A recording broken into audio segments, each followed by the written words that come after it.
dedicated to Eastern and Southern Kentucky. This is WYMT Mountain News This Morning. Good morning. Happy Thursday. I'm Amelia Lee here with you on this August 7th, and we are just about at 6 o'clock this morning, and it is time for a check of our weather with Megan Dusmall. Megan, how is it feeling outside? Well, this morning it is feeling a little bit on the muggier end as we do have that fog, especially for the more central portion of the region as well as some of our southwestern counties. And we are nice and dry in terms of rainfall, so at least that is good. We do see some chances for that rain returning as we're heading into the afternoon and evening hours.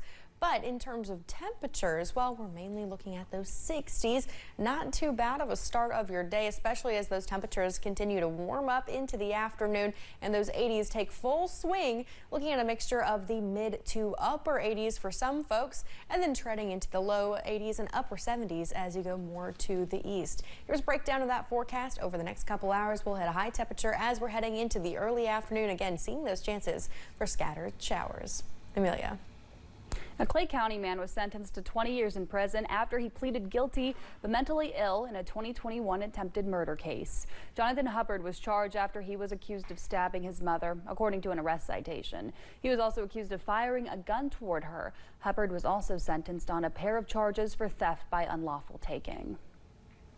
Police have made an arrest in connection with the shooting incident in Prestonsburg last Friday. Police say at least 4 vehicles were hit by gunfire, but no one was injured.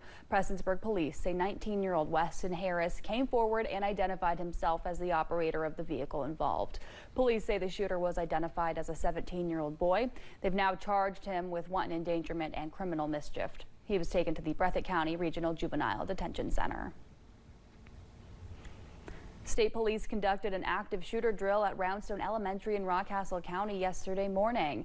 Police say they wanted the drill to take on a sense of realism, and school leaders echoed that. It involved a man who got into the back of the school, then started shooting people. They know that this is training only, but you still see that, that elevated heart rate, some confusion.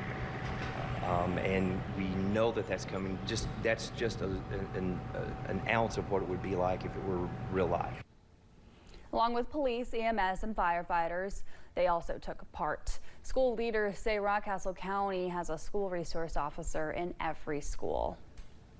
Prosecutors have responded to a motion filed by the defense team representing suspended Pike Circuit Judge Howard Keith Hall. Hall was indicted on federal theft and fraud charges in April. He was accused of paying Michael Shane Hall more than $440,000 in salary and benefits for little to no work as an assistant county attorney.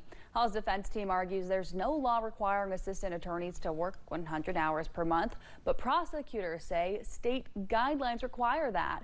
Prosecutors also say the case should be decided by a jury. A Harlan County woman is facing charges after police say she was operating a vehicle while under the influence.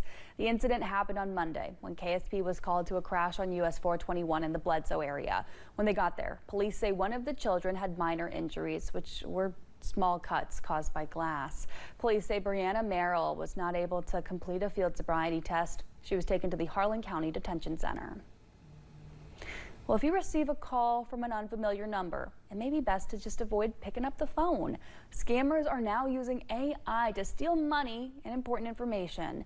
WYMT's Neely Green spoke to AAA of the Bluegrass about suspicious phone calls. If you own a phone, you most likely have received a spam call of some kind. Now, with artificial intelligence, scammers have found a new way to make money while using your own voice. Even if it's just a few seconds of audio from the victim, so maybe something from a social media video or something that maybe even off their voicemail, believe it or not, and they use that little audio clip to get an AI clone of that voice. The scammer will take the clone voice and use it to get money from the victim's friends or family. They call that person's relatives and act, as though they have the AI clone voice, act as though they're distressed and urgently needing a money transfer, that sort of thing. There are ways to prevent being scammed, like confirming who it is you are talking to. Make sure that you verify the identity of your loved one before you, agree to anything or transfer money, anything like that. Use a different mode of communication. Lori Weaver Hawkins with AAA Bluegrass says to make sure the call is legit, especially if the person is being demanding. If you feel pressured, if the person reaching out to you is really pressuring you for a response or for information, stop and double check. Hawkins says reporting scammers can protect you and others. In Perry County, Neely Green, WYMT Mountain News. Hawkins says to be wary of other scams like phishing and avoid using links that are suspicious. Firefighters across North America are working day and night to control several massive wildfires. More than 750 fires are burning in Canada, and the smoke is drifting south. The U.S. is battling its own wildfires. The largest in Arizona has been burning for more than 1 month. 2025 began with two of the most destructive blazes in California's history, killing 31 people in Los Angeles County. Now, a new study published in JAMA suggests those fires are responsible for more than 400 additional deaths. Well, it's nearly 7 feet tall, brightly colored, and then smells like rotting flesh. Not something most would consider a good time, but this rare flower is drawing visitors to the U.S. Botanic Garden for a glimpse and a whiff. Washington News Bureau correspondent Katrin Asif is in Washington with more about the corpse flower. Be thankful you can't smell through your TV screen. This massive bloom first opened Tuesday night and will only be around for a few days before it closes back up again. But while it's here, the Amorphophallus titanum is the star of the show.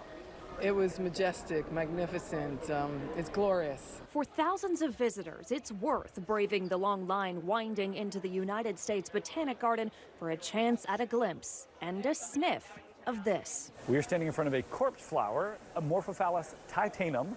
This is the largest unbranched inflorescence in the world. The towering plant is already a rare sight. Less than 1,000 are left in the wild. But it's the flower's vibrant bloom that comes every few years that's really drawing a crowd. And it's short-lived. So the whole bloom cycle is only going to stand for 1 to 2 to 3 days. And with those leaves comes the stench. It was really stinky, and that's the corpse name. It's smelling like a rotting animal.